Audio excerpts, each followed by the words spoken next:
I mean, sort of one of the big men in the financial communities. I'll pass that along to Peter Amadon. Peter knows him well. They're social buddies. Very good. I don't know why I hadn't thought of his name previously because he was so good. A voz que vocês acabaram de ouvir é de Richard Nixon, Salão Oval, em 1971, conversando com um jovem burocrata ainda e ex-lutador universitário chamado Donald Rumsfeld. Richard Nixon era viciado basicamente em dar dicas de carreira para pessoas mais jovens que estavam entrando na política e, no caso de Rumsfeld, ele estava pensando em que parte do mundo Rumsfeld podia começar a construir o seu currículo, a sua carreira como diplomata. Nixon insistiu com Rumsfeld e sobre o Oriente Médio não havia nada o que se fazer, então era melhor que ele deixasse para lá. E apesar das dicas de Nixon, 13 anos depois, Donald Rumsfeld atravessava o Palácio Republicano em Bagdá para apertar a mão de um homem chamado Saddam Hussein. Ele foi por conta própria e como representante do governo americano, e o objetivo dele era oferecer o apoio dos Estados Unidos a Saddam Hussein na guerra que Hussein estava travando contra o Irã. Saddam Hussein era um homem muito forte, muito inteligente, muito brilhante, muito inflexível nas suas ideias, no seu conjunto de valores que é completamente diferente de tudo que nós entendemos como Ocidente.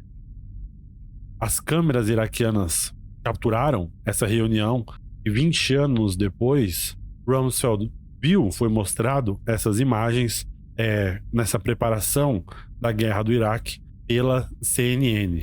Alguns dias depois dessa entrevista na CNN, Rumsfeld estava na sala de imprensa da Casa Branca com câmeras ao seu redor, enquanto ele explicava o caso do governo americano em invadir o Iraque e derrubar o seu antigo parceiro e antigo cliente, Saddam Hussein. Donald Rumsfeld é uma figura-chave nós entendermos como ele passou de tomar café com Richard Nixon em 71 para ficar amigo de Saddam Hussein em 1983, para depois derrubar Saddam Hussein em 2003. Essa história de Donald Rumsfeld e Richard Nixon e Saddam Hussein faz parte de uma história muito maior, tá? A saber como e por que Saddam Hussein chegou a ser amigo e aliado dos Estados Unidos para depois ser nomeado um super vilão global, e como Saddam Hussein se virou contra os Estados Unidos e como os Estados Unidos se viraram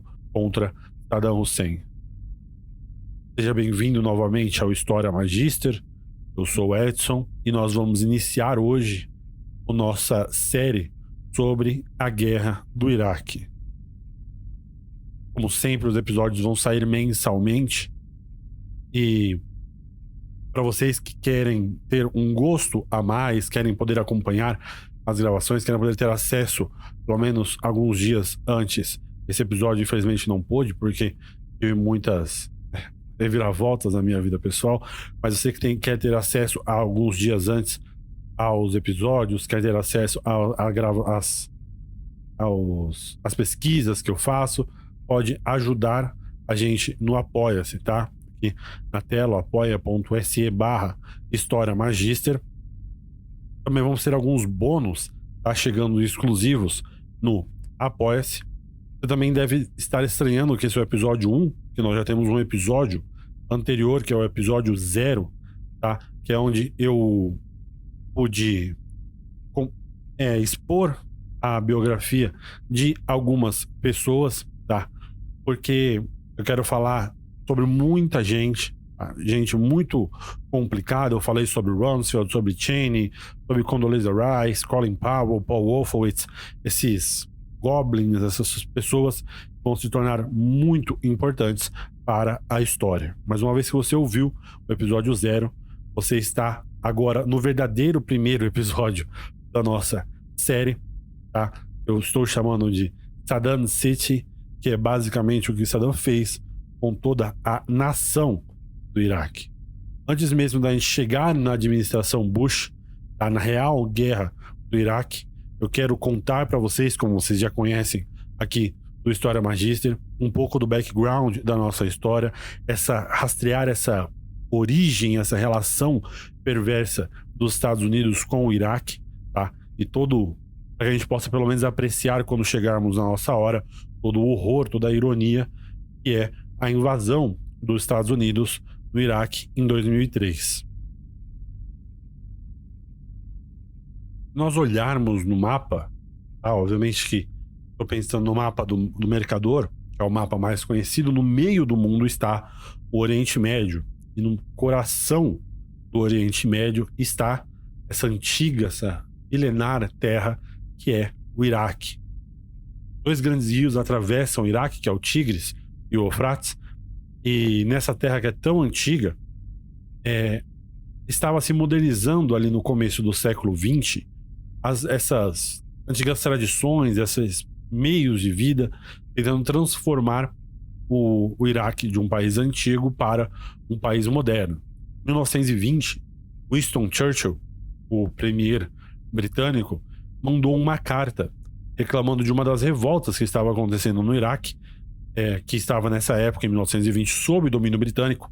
Winston Churchill, nessa carta, diz ser a favor do ataque de gás envenenados contra os iraquianos. Eu vou ler aqui o que ele escreveu exatamente. Abro aspas. Sou fortemente a favor do uso de gás envenenado contra tribos não civilizadas. O efeito moral deve ser tão bom que a perda de vida seja reduzida ao mínimo. Não é necessário usar apenas os gases mais mortíferos. Podem ser usados gases que causam grandes incômodos e espalhariam o terror vivo e, no entanto, não deixariam efeitos permanentes graves na maioria das pessoas afetadas. Fecho aspas.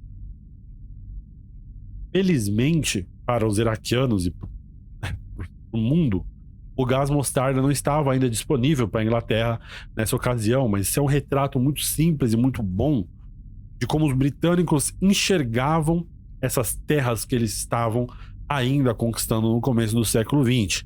Eles bombardeavam e dominavam os iraquianos, homens, mulheres, crianças, até que tudo voltasse a ficar quieto novamente. Mas o Iraque não era mais um país isolado, uma gigantesca vila tribal. O Iraque era e é ainda a junção principal do Oriente Médio. Ele liga o leste e o oeste dessa região tão importante e conturbada. Em 1921, logo após essa revolta que Churchill estava reclamando, os britânicos deixaram os iraquianos terem uma eleição. E o vencedor dessa eleição foi um homem chamado Faisal I, Faisal I, que já era rei da Síria, inclusive, a essa altura.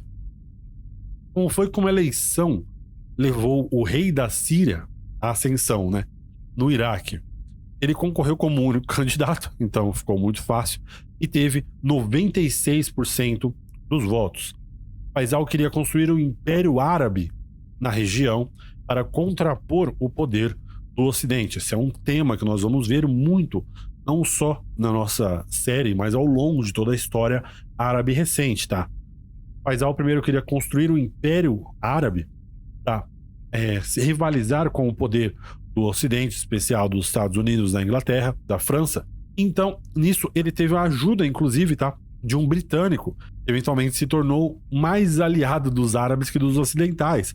É um homem que na história é conhecido como Lawrence da Arábia, Coronel Thomas Edward Lawrence. É só uma trivia aqui da nossa história. Um outro personagem importantíssimo que nós precisamos trazer para entender toda essa história é o petróleo. Os poços de petróleo no Iraque estavam ausentes na região, até que os homens começaram a encontrar petróleo nas profundezas de areia improdutiva, tá, do deserto iraquiano. Os britânicos tomaram o Iraque dos otomanos na época que o petróleo estava começando a se tornar essa super commodity que nós conhecemos hoje.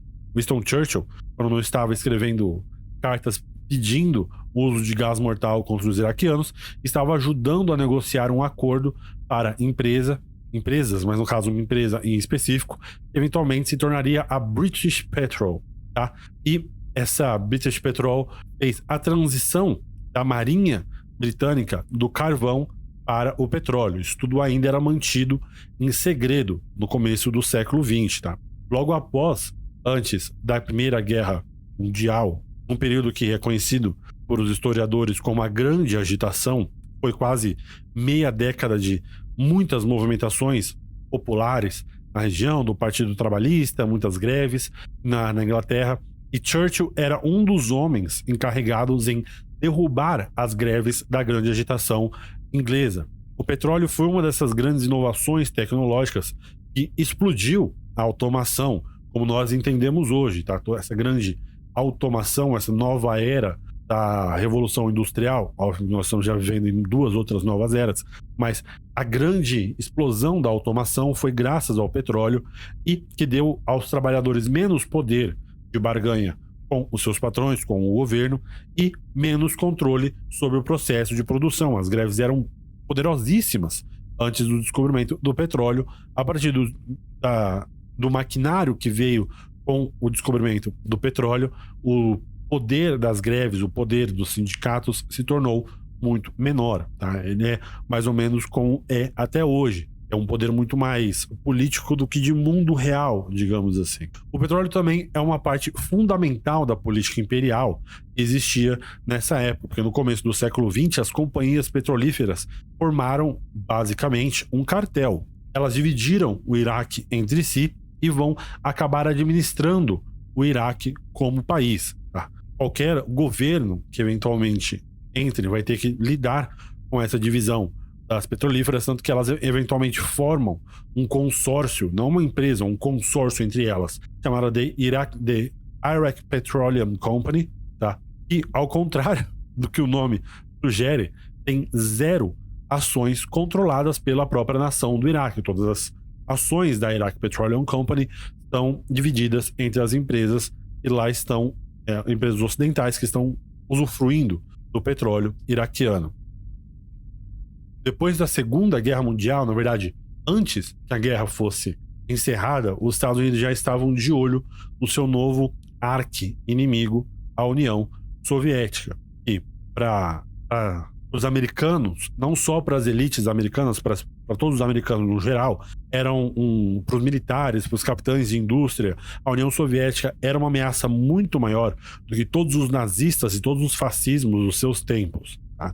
Depois da Segunda Guerra Mundial, os Estados Unidos, que agora era a grande superpotência do mundo, começou a se interessar pelo Iraque como uma potencial coluna de influência na área do Oriente Médio contra o comunismo. Todas as partes do mundo, né, tinham o seu dedo dos Estados Unidos nessa questão de colunas de influência, tá?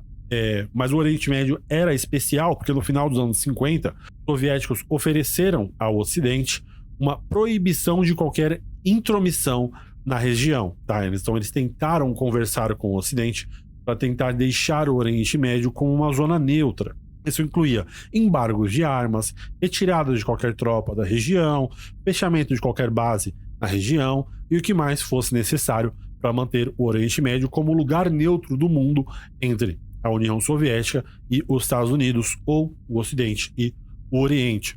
Eles ofereceram isso várias vezes. Eles tinham a intenção de manter esse acordo, só Deus sabe, mas as potências ocidentais ouviram e falaram: não, muito obrigado, a gente vai se virar do nosso jeito. Então, no final dos anos 50, o Iraque, que era basicamente um posto avançado dos interesses britânicos, tá? Era como se fosse um posto britânico no meio do Oriente Médio, viu essa Guerra Fria se alastrar e ele estava se tornando cada vez mais uma valiosa propriedade do cartel internacional do petróleo. Como que o Iraque chegou nessa situação no final dos anos 50, internamente, digamos assim? Tirando a classe dos colaboradores locais, como os políticos, os funcionários públicos, o Iraque estava incrivelmente empobrecido. Não que o Iraque fosse um país pobre, porque ele gerava toneladas e toneladas de fortunas, mas toda a fortuna ia para as companhias petrolíferas americanas e britânicas, enquanto os iraquianos reais viviam na miséria. Isso é uma realidade que acontece em vários desses países e têm grandes recursos de petróleo. Obviamente eu não preciso citar nomes deles, mas o próprio Iraque no próprio século XXI, ou então o Irã, o Catar, grandes países com uma disparidade entre os mais pobres e os mais ricos enormes, graças ao poder financeiro que o petróleo traz para essas nações. Os iraquianos viviam numa miséria tão grande que a mortalidade infantil era de 250 para cada 1.000 recém-nascidos. 1 em cada 4 recém-nascidos morria por falta de condições no país. Nenhum tipo de serviço social existia dado pelo governo e a vida estava ficando cada vez mais triste, mais sombria. Então, talvez por causa disso, talvez por causa de outros muitos motivos políticos, em julho de 1958, os iraquianos decidiram que chega, isso basta. Então, eles fizeram uma revolução e essa revolução tinha um grande pedido.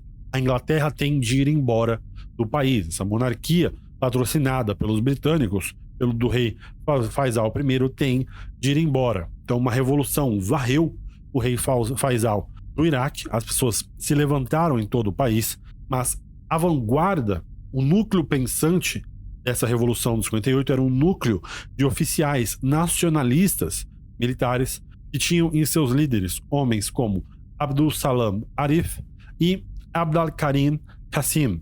Esse último homem, que eu acabei de falar, Abdal Karim Qassim, ele estava seguindo os passos de Gamal Abdel Nasser, que era o presidente do Egito, que tinha feito uma coisa parecida no Egito alguns anos antes, tá? E Nasser é uma figura importante na região dessa época, porque ele era o garoto propaganda, ele era o avatar político anticolonial, o grande nome da ideia pan-arabista, pan-árabe do Oriente Médio, tá? E é porque o homem que o Iraque quer, o tipo de homem que o Iraque quer para manter as suas riquezas dentro do seu país. Então Bagdá está, a partir dessa revolução de 1958 no Iraque, pelo menos por um tempo, em mãos anti-ocidentais. O presidente americano da época, Dwight Eisenhower, e o vice-presidente Richard Nixon começaram a perceber, começaram a costurar uma possível intervenção militar americana para impedir qualquer ganho do Partido Comunista Iraquiano, né, que existia dentro do país. Os comunistas iraquianos estavam pedindo provisões de pão, retirada de tropas estrangeiras, liberdades democráticas, esse tipo de coisa. Inclusive, tem um diplomata americano no Iraque que escreveu, e eu abro aspas aqui, os comunistas tinham apoio porque trabalharam muito e são extremamente bem organizados dentro do país. Fecho aspas. Então, os comunistas estavam trabalhando há muito tempo para ganhar a ideia da população local. E o primeiro-ministro iraquiano, um homem chamado Nur Pasha al-Said, vendo essa briga entre o Ocidente e o Oriente que estava se formando dentro do país, tentou fugir do país quando a revolta começou, mas ele foi baleado no meio da rua e o seu corpo foi amarrado a caminhões e arrastado até que ele fosse uma pasta rosa no meio das ruas. As pessoas atropelavam o corpo de Nuri Pasha al-Said até que ele virou uma mancha no asfalto. O assassinato de Nuri Pasha al-Said deixou os governos britânicos e americanos com as orelhas de pé. Então eles enviaram tropas de países amigos para dentro da região, com medo de que as revoluções que acabaram de acontecer no Iraque e alguns anos antes no Egito começassem a se espalhar e depois se unissem sob a figura de Nasser, que foi o primeiro de todos esses homens, e começou um movimento anticolonial dentro do Oriente Médio. Quem ficou muito feliz com essas movimentações foi o Kremlin. Obviamente, o governo da União Soviética, o primeiro-ministro soviético da época, Nikita Khrushchev, rapidamente foi conversar com o Nasser para ver se ele tinha mesmo a intenção de ser o líder de um movimento mundial anti-ocidental, especialmente ali de um império pan-arabista, digamos assim. E nesse momento em que todas essas forças estão convergindo, né, para tomar o poder na região e se tornarem ou comunistas ou anti-americanas, ou nacionalistas, ou pró-americanas, as forças estão se alinhando de alguma maneira. Nós vamos encontrar dois personagens importantíssimos da nossa história. O Batman e o Coringa, dessas revoluções que nós vamos citar daqui para frente, os inimigos mortais eternos. O primeiro deles é um homem chamado Saddam Hussein. Saddam Hussein tinha 21 anos em 1958, que foi o ano da Revolução. Ele tinha nascido e crescido numa vila que viu o Iraque se convulsionar. Essa vila chamava Al-Alwa e ficava perto da cidade de Tikrit. E Tikrit era uma cidade parecida com qualquer outra em qualquer lugar do Iraque. As pessoas carregavam armas no meio da rua, onde quer que fossem. As lealdades locais dos poderes que existiam na cidade contavam muito mais do que qualquer outra política nacional. Um ano antes da Revolução, 1957, Saddam Hussein, ainda um jovem de 20 anos, tomou a decisão de entrar num movimento político que estava em ascensão, chamado o Partido Ba'ath. Aqui eu vou fazer um parênteses para falar sobre o Partido Ba'ath, porque eles são muito significativos para a nossa história. O Partido Ba'ath estava presente em alguns países do Oriente Médio, que eventualmente eles se separaram, começaram a formar rivalidades, alguns capítulos soltos entre eles. A ideologia do Partido Ba'ath era uma mistura de nacionalismo, pan-arabismo e um pouco de socialismo. Mas não é porque eles tinham algumas ideias socialistas que eles eram comunistas. Eles tinham uma coisa que o Partido Ba'ath era anticomunista. Tá? O anticomunismo era a cola que mantinha todos esses pedaços dos partidos Ba'ath no Oriente Médio juntos. Tá? E é o que acabaria por formar a base do seu apoio no exterior e também internamente, já que eles eram os anticomunistas mais eficazes da região. Apesar dessa base que eu acabei de falar, que eles tinham internacionalmente e nacionalmente, por ser anticomunistas muito ferrenhos e muito bons em eliminar as influências comunistas onde eles estavam, eles nunca foram um partido popular, apesar de eles reivindicar do slogan do partido ser um partido popular. A mensagem do Partido Ba'ath, desse renascimento do mundo árabe, as células que eles formaram até que eles chegassem ao poder, tinha dentro deles pessoas muito importantes e muito inteligentes, muitos oficiais militares, pessoas da classe profissional, pessoas da elite, mas não era um movimento de massa, não era um dos grandes partidos em volume do Iraque. Tá? A ideologia do Partido Ba'ath vai ter as suas reviravoltas. Tá? Espero que vocês fiquem atentos, que vocês estejam anotando bastante, porque inclusive o próprio Saddam Hussein disse mais tarde que ele se tornou nacionalista e não comunista porque as divisões sociais onde ele nasceu não eram tão significativas. Tá? Isso foi influenciando as ideias do Partido Ba'ath. Inclusive vou até abrir um parênteses aqui para uma frase de Saddam Hussein. Abro aspas. Eu nunca me senti em desvantagem social, mesmo eu sendo um filho de camponês e convivendo com outros ricos da minha região. Fecho aspas. O Partido Ba'ath vai eventualmente trair o homem que está no poder hoje no Iraque, o general Qassim, que eu citei anteriormente, mas nesses dias de julho de 1958, eles estão ainda, os dois do mesmo lado, chutando os britânicos de dentro do Iraque.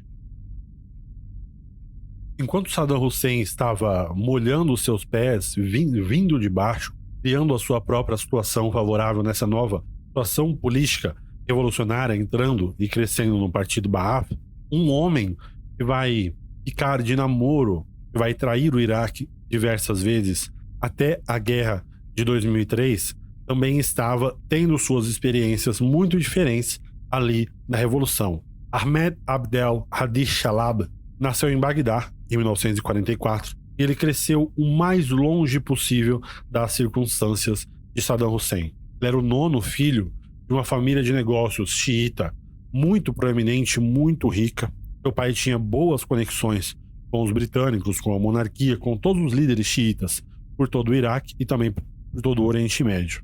Shalab tinha 14 anos quando a Revolução explodiu no Iraque, e inclusive um dos biógrafos dele, Austin, escreve nessa época: Shalab era, e eu abro aspas aqui, mimado, feliz, estudioso, nunca viu uma miséria que seus irmãos iraquianos estavam vivendo, fecho aspas. Então, do ponto de vista de Chalab, o Iraque era um lugar eclético, era um lugar muito tolerante, era um lugar muito dinâmico e muito bom para as pessoas. Então a visão de Chalab com a revolução é que essa revolução está destruindo o que funcionava no Iraque.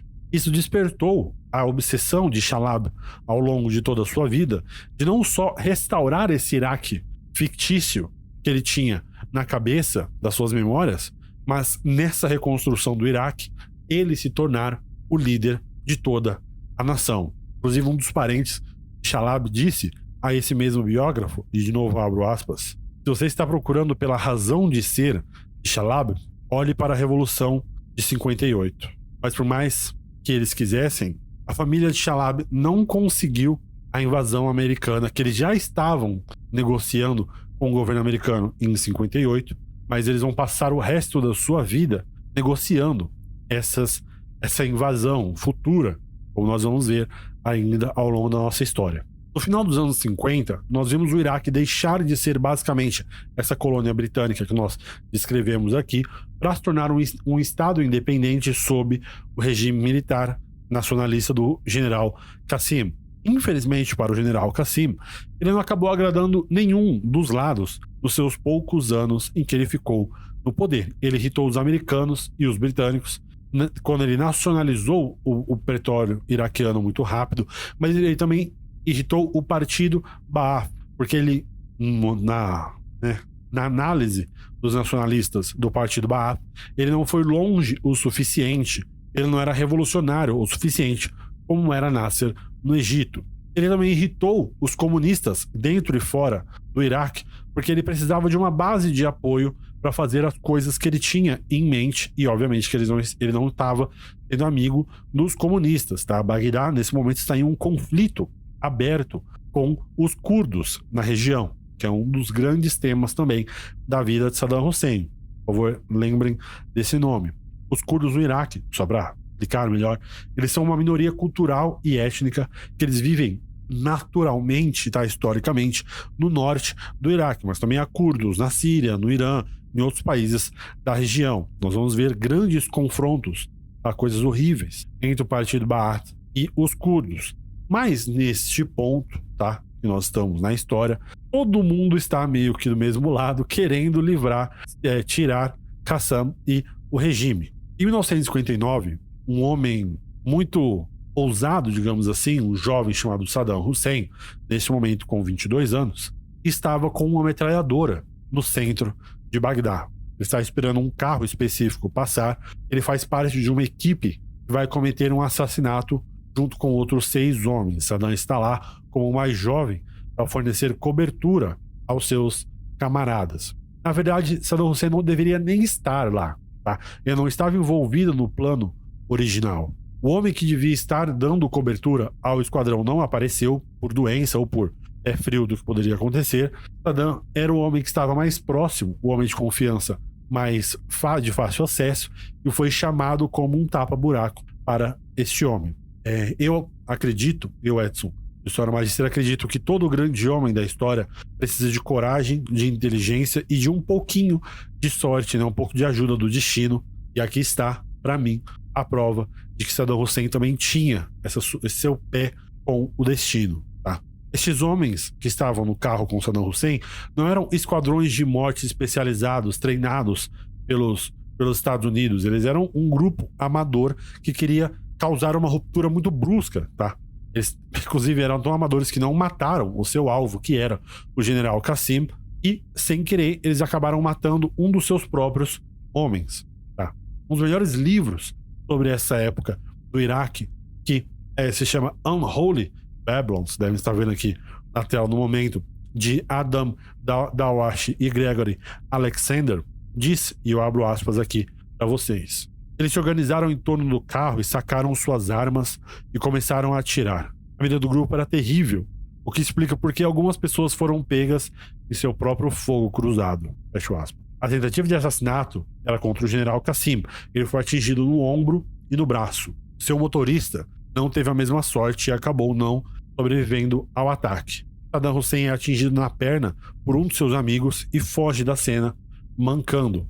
Mas apesar de parecer uma derrota, de ser um desastre, esse ataque foi um grande divisor de águas na vida de Saddam Hussein. Aqui nas palavras de Kanan Makia, no seu incrível, também muito bom livro, The Republic of Fear, eu abro aspas. O homem e o mito se fundem neste episódio. A sua biografia e a televisão iraquiana encena a sua história ad nauseam. Fala da sua familiaridade com armas desde os 10 anos de idade, do seu destemor e lealdade ao partido durante a Operação 59, da sua bravura em salvar seus companheiros comandando um carro sob a mira de uma arma, a bala que foi arrancada da sua carne na direção do esconderijo, a disciplina férrea que o levou a apontar uma arma para camaradas mais fracos que teriam deixado um membro gravemente ferido da equipe de um ataque em um hospital, a astúcia calculista que ajudou a salvar minutos antes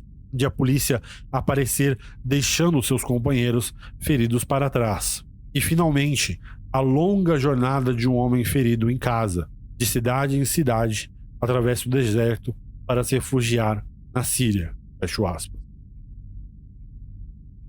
A imagem de Saddam começou a ser construída, o mito de Saddam Hussein começou a nascer após este ataque. Tá? Algumas pessoas desconfiam que ele teve ajuda dos maiores especialistas das relações públicas da época. De acordo com alguns relatos, na época em que ele estava no Cairo, no Egito, Saddam Hussein entrou em contato, ou ou recebeu contato da estação local da CIA, do governo americano, para promover algum tipo de plano geral contra o general Qassim.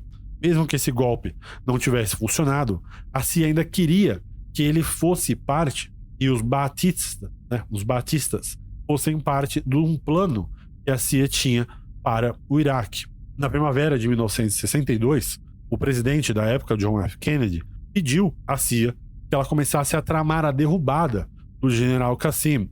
Tá? E o homem escolhido para essa missão de derrubar o general iraquiano foi um homem chamado Archibald Bullock Roosevelt Jr., que era parte de uma dupla de irmãos espiões da CIA, com seu irmão Kermit Roosevelt Jr. Kermit Roosevelt, inclusive, projetou o golpe no Irã de 53, os dois juntos, na verdade, mas Kermit com um pouco mais de destaque. E eles dois, Kermit e Archibald, eles eram como fosse um Dream Team, eles eram a grande referência quando o ponto era derrubar regimes, causar interferência política em outros países. O que aconteceu após a escolha de Archibald para derrubar o general Qassim pode parecer uma surpresa para você, mas incrivelmente depois que John F. Kennedy pede que ele seja o homem de referência no Iraque, algumas ruas da antiga Bagdá começam a tomar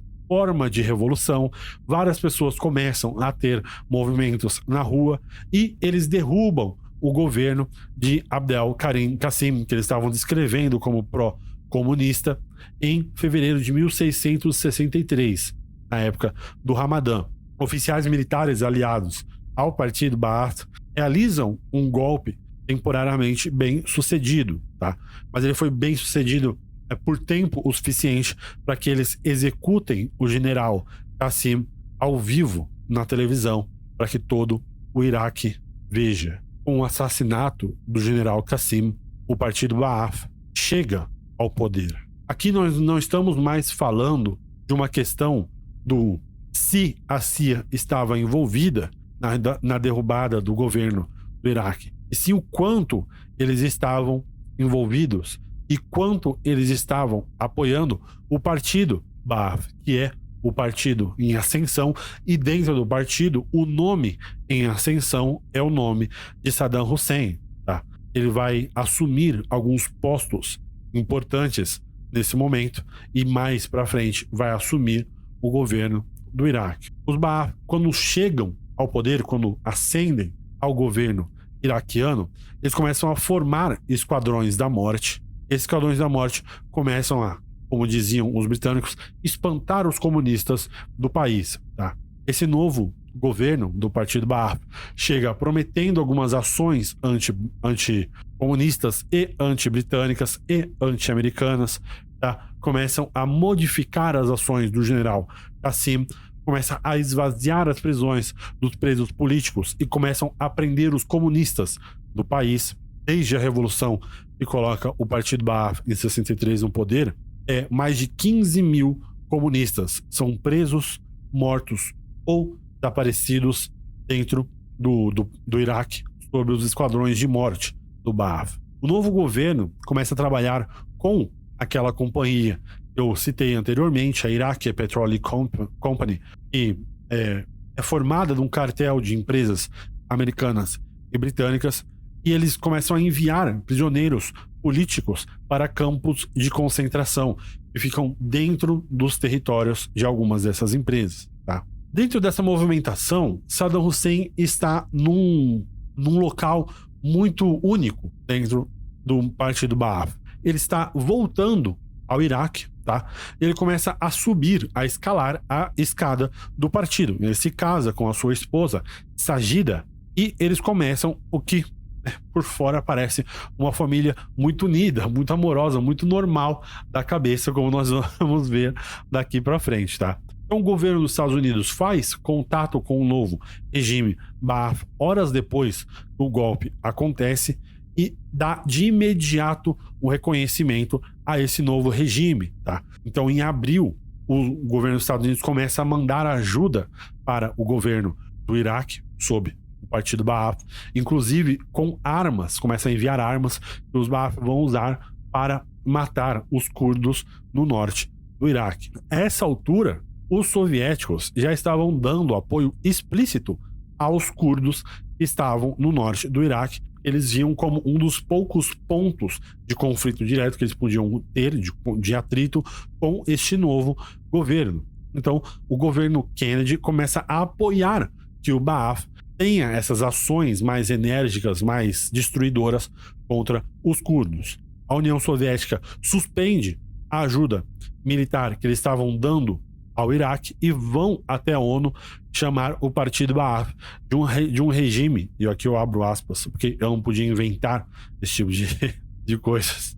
Eles chamam o Partido Baath de um regime fascista que está cometendo um genocídio contra o seu povo, fecho aspas. É exatamente o que nós vamos ouvir depois dos Estados Unidos, algumas décadas depois, ali na invasão do Iraque, né? Em 1968, o Partido Baath assume, né, novamente o poder e, assim como Richard Nixon e Henry Kissinger, assumem o poder nos Estados Unidos. Esse quadro que está sendo montado está vendo também os britânicos saindo dos estados do Golfo. Eles estão acabando com seus compromissos imperiais, tá? Nasser, no Egito, foi morto em 1970 e um homem chamado Anwar al-Sadat toma o seu lugar no Egito. Ele é parte, digamos, de uma reação, uma resposta à ascensão de Nasser no poder. Com a ascensão de Anwar al-Sadat e do partido Baath e do fim dos britânicos no Golfo e de Kissinger e Nixon no governo americano, o pan-arabismo, essa grande ideia de um grande império árabe, está morto e enterrado, tá? Moscou ainda mantém alguma influência em alguns bolsões diferentes da região, mas funcionalmente, tá, para todos os efeitos, o grande poder e o único poder da região é o poder dos americanos. Um dos homens que os americanos encontrou para poder jogar bola, poder fazer essa movimentação na região, foi o Shah do Irã, tá? Ou a Sua Majestade Imperial Mohammed Reza Shah Pahlavi do Irã. O Shah do Irã fez uma visita de 3 dias a Washington, tá? Ele conheceu o presidente. Vários presidentes anteriores, na verdade, desde Kennedy até Carter, consideravam o Shah do Irã como governante ideal na região para garantir os interesses do Ocidente na região do Golfo, agora que os britânicos tinham partido. O Irã era, na época, uma monarquia. E nas próprias palavras de Richard Nixon, aqui eu abro aspas, graças ao que nossa equipe da CIA fez por lá em 1953, fecho aspas. Então, sob essa doutrina Nixon, o Shah do Irã se tornou um grande parceiro dos Estados Unidos. E sob os anos de Nixon, depois também da sua renúncia, continuando com Henry Kissinger ali nos anos 70, ele seguiu uma política de triangulação com o Irã, o Iraque que se odiavam e atacavam pedaços de território e acesso tanto ao Golfo quanto aos curdos, tá? A quem os Estados Unidos estavam dando dinheiro e armas e encorajamento total do Irã e às vezes até dos curdos na sua guerra contra Bagdá, tá? Esse era o jeito que os Estados Unidos tinha de apoiar os dois lados, de amarrar, tá, os seus vizinhos, tanto do Iraque quanto do Irã, no lugar que eles queriam. No começo de 1975,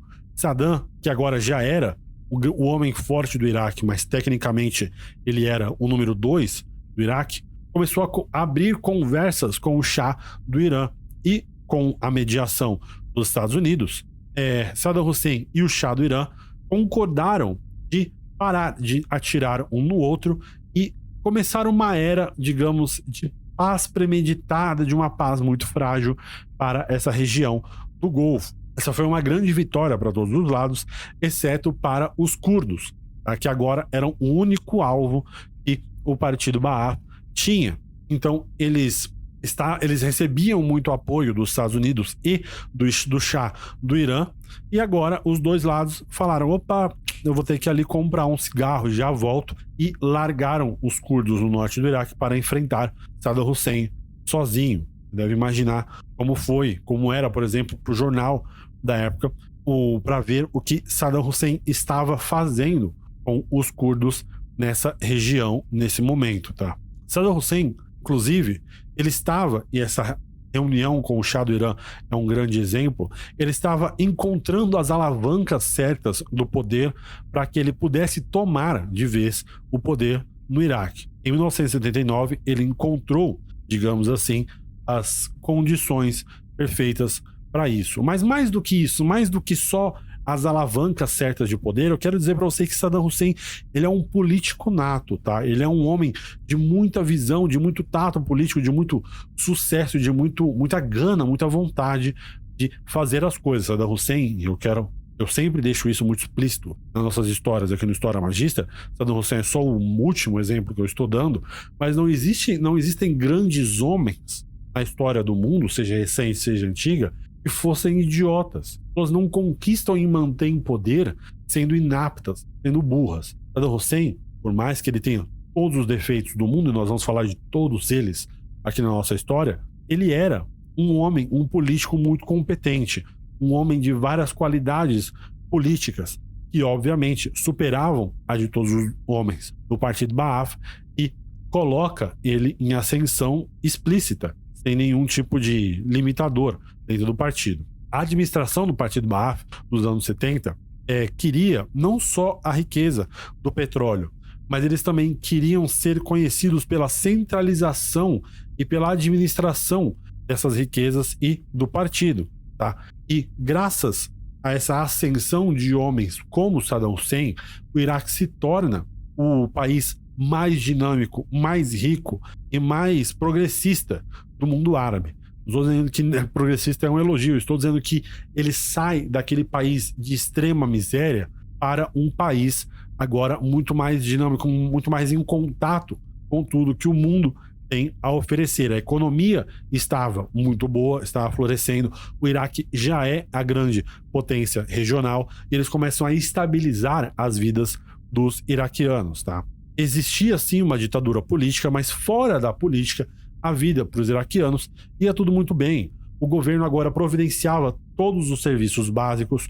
O Iraque tinha as melhores notas em educação da região, tinha o melhor sistema de saúde da região do Golfo e do Oriente Médio, tá? O Iraque se tornou aquelas histórias de sucesso de terceiro mundo, tá? De histórias de ascensão pós-colonial que pegou os seus recursos naturais e transformou numa economia próspera, tá? Que é basicamente a grande tragédia que nós sempre falamos da Venezuela. A Venezuela foi um país rico por muito tempo e o Iraque foi também um país rico por muito tempo, graças ao poder do seu petróleo.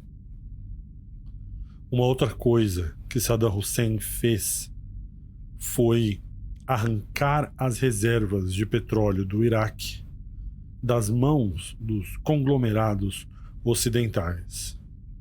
Ele podia fazer isso porque ele era o número 2 do partido, já era um homem superpoderoso, mas esse movimento populista de Saddam Hussein vai o perseguir pelo resto dos seus dias.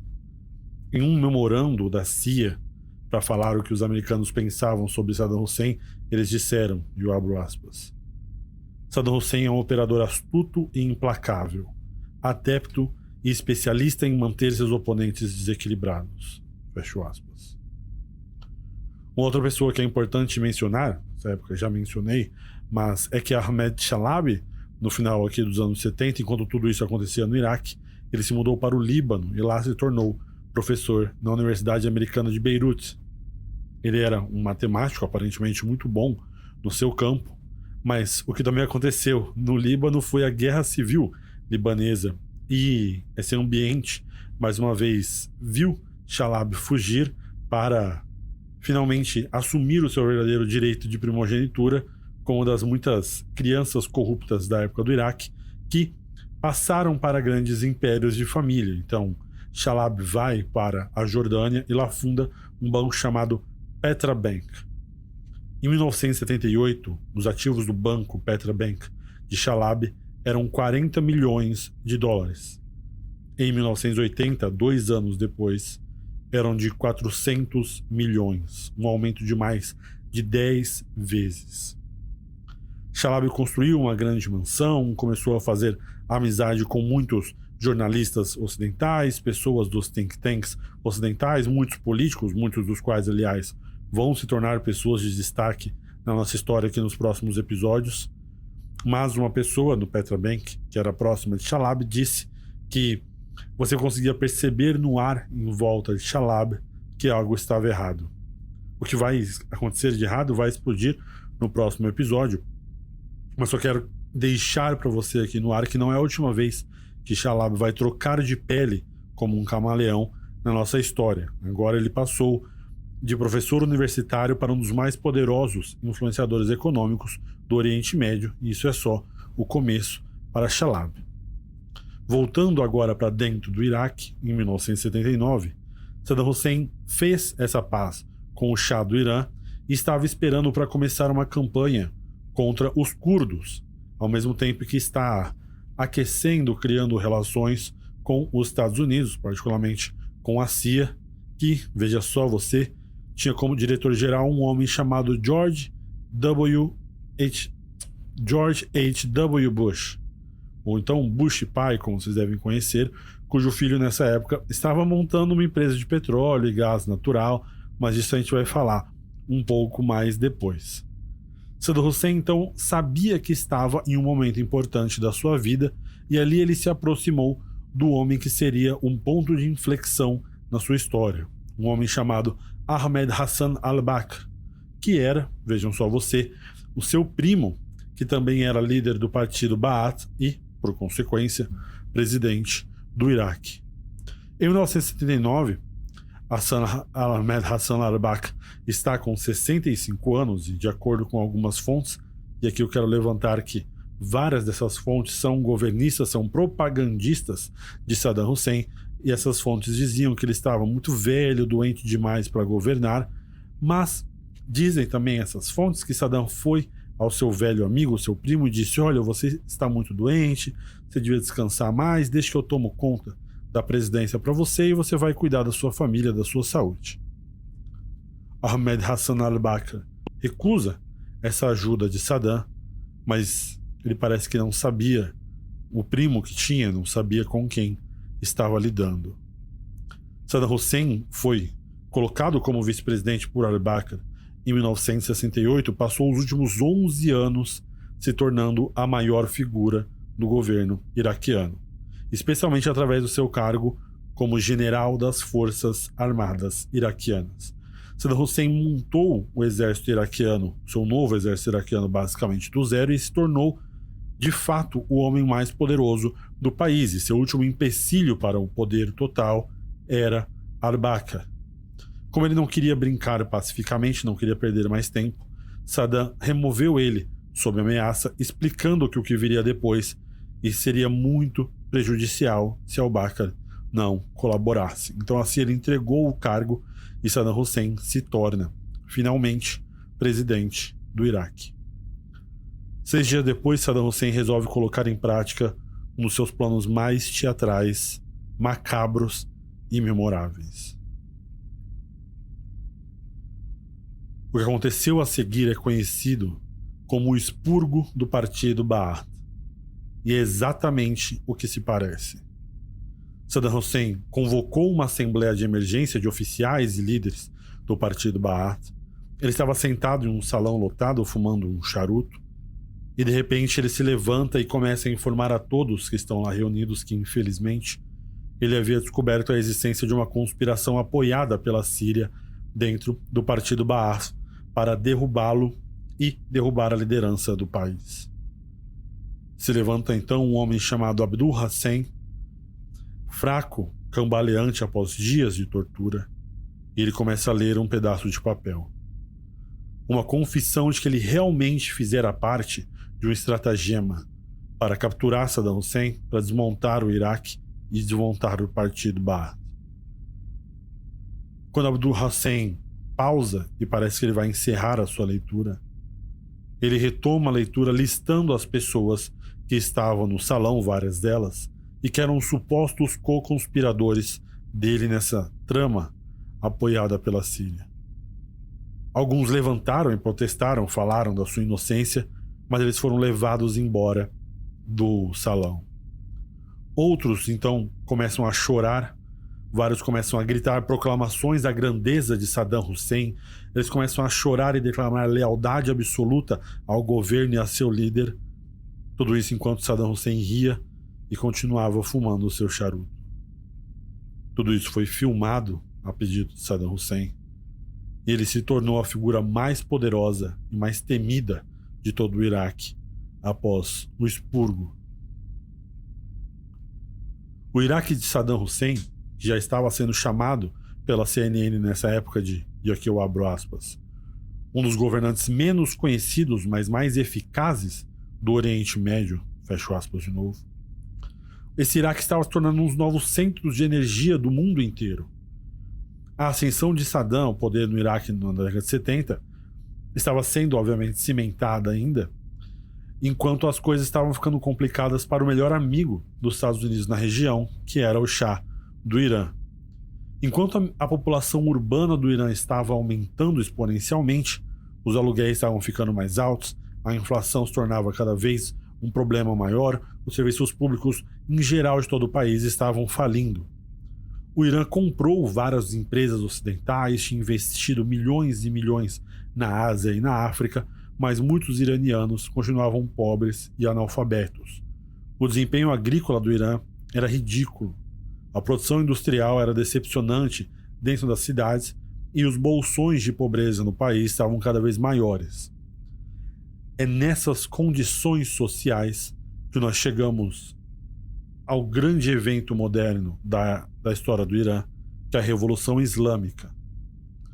No dia 16 de janeiro de 1979, o Shah foge do Irã para nunca mais voltar.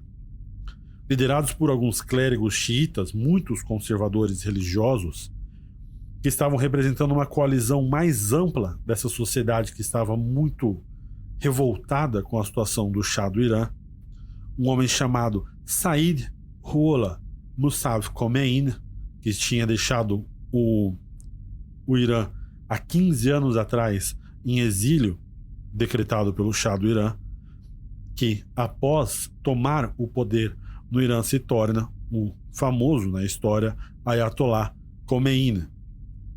O Ayatollah Khomeini toma o poder dentro do Irã e Saddam Hussein vê nessa reviravolta uma oportunidade para si mesmo. Então, no dia 22 de setembro de 1980, cerca de um ano após a Revolução Iraniana, Saddam Hussein finalmente puxa o gatilho de uma invasão contra esse seu eterno inimigo, que é o Irã.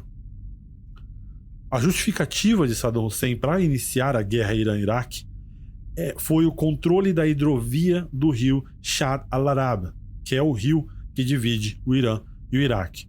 Embora o Iraque e o Irã tivessem assinado um acordo em 1975, que nós inclusive mencionamos anteriormente, entre o Shah e Saddam, que deixava a fronteira bem no meio da hidrovia, isso agora já era passado, porque o acordo foi assinado pelo Shah do Irã, e o Ayatollah Khomeini não podia se importar menos com o que o Shah queria, e os dois, tanto Saddam quanto Khomeini, queriam controle total do rio. O rio Shatt al-Arab, se você olhar no mapa, ele deságua no Golfo Pérsico, que é um canal muito importante, um canal incrivelmente valioso para as rotas de transporte de petróleo. Então é o recurso natural mais valioso que dita as economias dos dois países. Também tem um componente tribal em jogo, que é o fato do Iraque ser um país de maioria xiita, enquanto Saddam Hussein e a cúpula do partido Baath é de uma minoria sunita. Então é óbvio, é natural que Saddam Hussein estivesse muito nervoso com uma revolução gigantesca como essa de xiitas logo ao lado da sua casa. Muitos historiadores que são especialistas em Oriente Médio acreditam essa revolução iraniana como o início do renascimento muçulmano. Tá? Eu não concordo 100% com essa ideia, mas essa ideia não é sem nenhum mérito. Tá? A energia da revolução iraniana é quase impossível de colocar em palavras. O impacto desse movimento que o Ayatollah Khomeini começou no mundo árabe foi estrondoso. Dentro do próprio Iraque, alguns líderes começaram a pedir algo semelhante. Um homem chamado Muhammad Baqir al-Sadr, que era um clérigo da época, começa a pedir uma revolução dentro do Iraque dos moldes iranianos. Ele foi morto, obviamente, por Saddam Hussein por estar pedindo isso. Este homem, Muhammad Baqir al-Sadr, é o sogro de um outro homem chamado Muqaddad al-Sadr. E este homem, Muqaddad al-Sadr, é um dos homens mais poderosos do Iraque hoje em dia.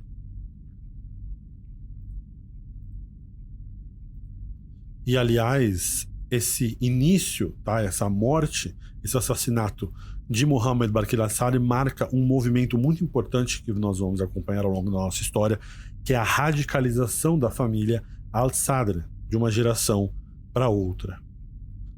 Também tem uma espécie de consenso geral nos líderes árabes de toda a região do Golfo Pérsico, que agora estavam olhando para dentro do Irã e pensando: isso que está acontecendo dentro do Iraque, as pessoas pedindo uma revolução nos moldes da revolução iraniana, daqui a pouco vai começar a acontecer dentro do meu próprio país, tá? Então, eles querem lidar com a situação do Irã o mais rápido possível. Sabe quem mais está preocupado, aliás, com a ascensão dos xiitas? São os novos amigos de Saddam Hussein, os Estados Unidos. Saddam Hussein queria mostrar para os Estados Unidos que ele podia ser um bom parceiro comercial, queria tomar o lugar do Irã como o grande parceiro da região do Golfo contra a influência comunista. Então, ir atrás de novos atores que estavam no topo da lista dos inimigos dos Estados Unidos, agora o Ayatollah Khomeini, era o melhor jeito de Saddam Hussein aparecer como um bom parceiro para os Estados Unidos. Tá? Mas mais do que isso tudo que eu acabei de citar, quem ganhasse esta guerra Irã-Iraque passaria a ser o poder dominante nas redes de distribuição de petróleo, no espaço mais crítico de produção de petróleo em todo o mundo. É um prêmio que, obviamente, não é brincadeira. De tudo isso que eu citei, esse era o grande prêmio que todos eles queriam conquistar. Então as estrelas estavam basicamente alinhadas contra o Irã aqui, tá? Particularmente para que Saddam entrasse em guerra com eles sem ser incomodado internacionalmente, tá? As portas fechadas, os Estados Unidos estavam junto à ONU para trabalhar para que ele pudesse fazer tudo isso sem nenhum estardalhaço. Eles impediram que o Conselho de Segurança fizesse alguma declaração que condenasse diretamente o Saddam Hussein, e os iranianos começaram a perceber, não incorretamente, que talvez todo o Ocidente estivesse, mexendo as peças do jogo para colocar o mundo inteiro contra eles, tá? Isso é uma coisa que vai se confirmar mais tarde durante a crise dos reféns e a ocupação da embaixada americana, quando os iranianos encontram informações que confirmam essas suspeitas de que os Estados Unidos estavam mesmo apoiando o Saddam, mesmo que os Estados Unidos estivessem durante esse tempo todo dizendo que não tem cachorro nessa briga. A guerra do Irã-Iraque parecia com todos os seus elementos, que iria ser curta. A palavra Blitzkrieg, vocês muito devem conhecer, a guerra relâmpago, foi muito usada para descrever a estratégia de Saddam, que por sinal tinha a esperança de imitar os israelenses, que usaram o seu poder aéreo muito, muito inteligentemente para vencer a Guerra dos 6 Dias em 6 dias, né? Mas a Guerra do Irã-Iraque se tornou o mais próximo que nós chegaremos de uma segunda versão da Primeira Guerra Mundial. Tá? A Guerra do Irã-Iraque foi a guerra convencional mais longa do século XX. Saddam Hussein preparou uma ofensiva terrestre de 100 mil homens que foi interrompida pelos iranianos em certo ponto, porque eles também estavam estudando as movimentações israelenses nas suas guerras e viram onde os israelenses erraram na guerra do Yom Kippur e conseguiram parar o avanço de Saddam. Então essa guerra, que devia durar uma semana, começou a dar sinais de que seria muito mais complicada do que todos esperavam. No final de outubro de 1980, cerca de um mês após a invasão do Iraque pela primeira vez, o Irã começou a executar com sucesso um bloqueio naval de toda a costa do Iraque. Então, Saddam Hussein, ao invés de perder a posição, ele toma a decisão executiva de não recuar mais. Ele decide que se a guerra precisa ser longa, ela será. Os iranianos então lançam uma contraofensiva para recuperar o território que perderam no primeiro ataque, e os curdos do norte do Iraque, apoiados pelo Irã, abrem uma nova frente de guerra contra Saddam Hussein. Enquanto tudo isso está acontecendo, obviamente, há toda essa outra série de tensões geopolíticas e preocupações com o Iraque, sendo a maior delas, tá, os esforços do Iraque em conseguir uma arma nuclear. Eles estão tendo a ajuda dos italianos para conseguir essa arma, mas em especial dos franceses. A Europa está ajudando o Iraque a ter uma arma nuclear e em 1981, nessa época, Israel era a única outra potência nuclear existente no Oriente Médio, que é o grande inimigo do Iraque. O Irã bombardeia e destrói o reator nuclear do Iraque em junho de 81 e, junto com esse bombardeio, destrói as ambições nucleares do Iraque, tá? Que, pelo menos nesse ponto, provou ser muito acertado e muito importante para os iraquianos.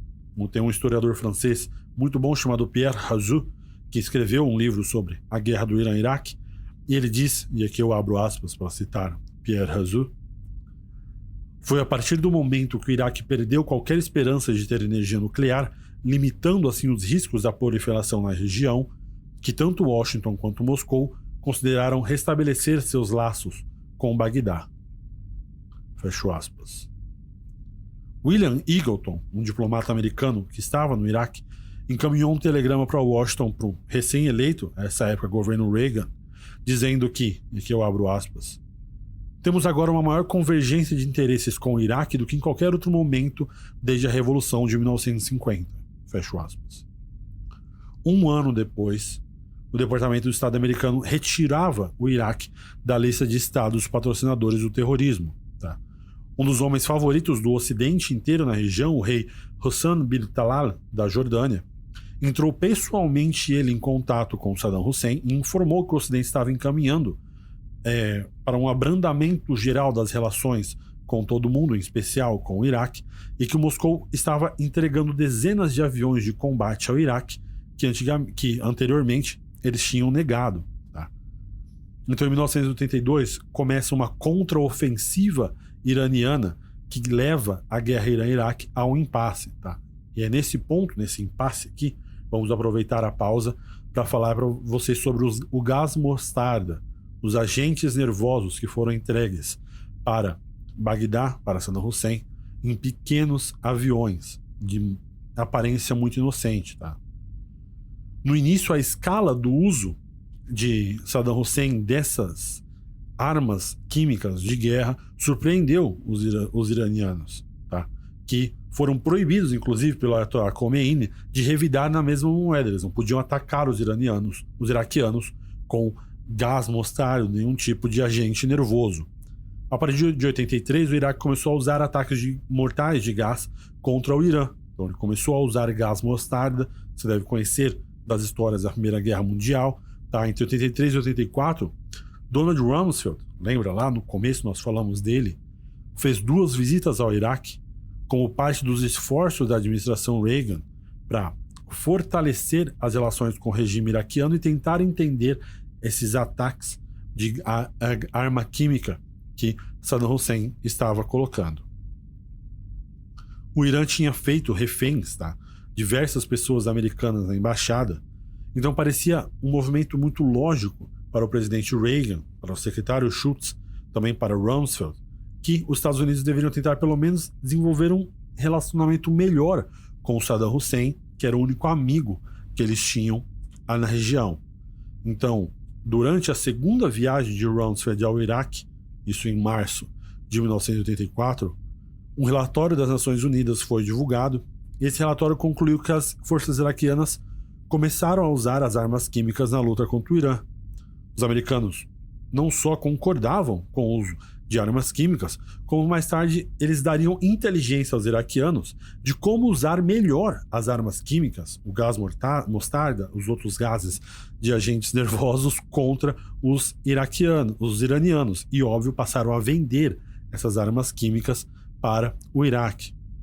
Saddam Hussein, por outro lado, estava dessocializando a economia iraquiana. Ele estava se afastando do modelo econômico de planejamento centralizado, que nós entendemos como socialista, e estava permitindo a entrada de empresas ocidentais. É parte desse movimento de estreitar relações com o Ocidente. Obviamente, uma das exigências do Ocidente é que eles agora pudessem entrar e tomar o território iraquiano.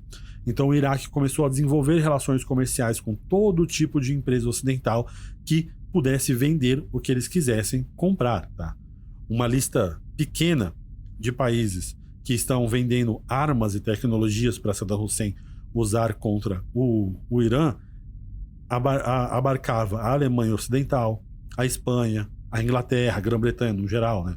A França, a Noruega, a Itália, a Suíça, a Áustria, a Holanda e, obviamente, os Estados Unidos. A Alemanha era um caso muito particular, tá? Porque o governo da Alemanha Ocidental estava vendendo armas e materiais químicos para o Iraque e ele virava para o Irã e vendia equipamento de proteção contra as armas químicas que tinham vendido para o Iraque. Saddam comprou tudo que pôde, tudo que ele viu pela frente, desde antrax até inseticidas, que todo mundo sabia que estava sendo usado na fabricação de armas químicas. Eu também quero dar aqui, antes da gente encerrar o nosso episódio, um destaque ao Reino Unido, tá? Porque, um destaque rápido, esse esquema iraquiano-britânico, mais tarde vai, de vender as armas químicas, essa conversa que nós fizemos aqui, mais tarde vai derrubar o governo conservador do primeiro-ministro chamado John Major. Ele ficou no poder de 1990 até 1997. Ele vai criar a abertura necessária para um novo homem chamado Tony Blair, tá? Que vai fazer negócios com Saddam Hussein muitos anos depois. Esse momento da guerra Irã-Iraque é muito complicado porque é um dos momentos da geopolítica mundial que se torna um emaranhado de muitas camadas para a gente conseguir destrinchar aqui com tempo e com cuidado, tá? Mas basicamente, os Estados Unidos estão dando inteligência ao Iraque, armas químicas ao Iraque, para que eles possam lutar contra o Irã. Mas ao mesmo tempo, os Estados Unidos vendem armas para o Irã para financiar os esquadrões de morte americanos na Nicarágua. Ao mesmo tempo, Israel, aliado dos Estados Unidos, está bombardeando o Irã, ao mesmo tempo que Israel se declara inimigo do Iraque. Mas nada disso é contraditório no fim do dia, porque o objetivo dos Estados Unidos não é que ninguém vença a guerra Irã-Iraque triunfalmente, mas é que tanto o Irã quanto o Iraque acabem exaustos, acabem fracos e continuem sob o controle da globalização que os Estados Unidos estão colocando no mundo. Eventualmente, no entanto, os Estados Unidos percebem que isso vai ficar num impasse, então eles começam a colocar o dedo na balança em favor do Iraque, tá? Eles começam a usar os satélites americanos para captar os movimentos das tropas iranianas em 87 e avisam o Iraque de que uma ofensiva iraniana vai acontecer na primavera seguinte, ela está direcionada no grande buraco de formação de tropas ali no Iraque, tá?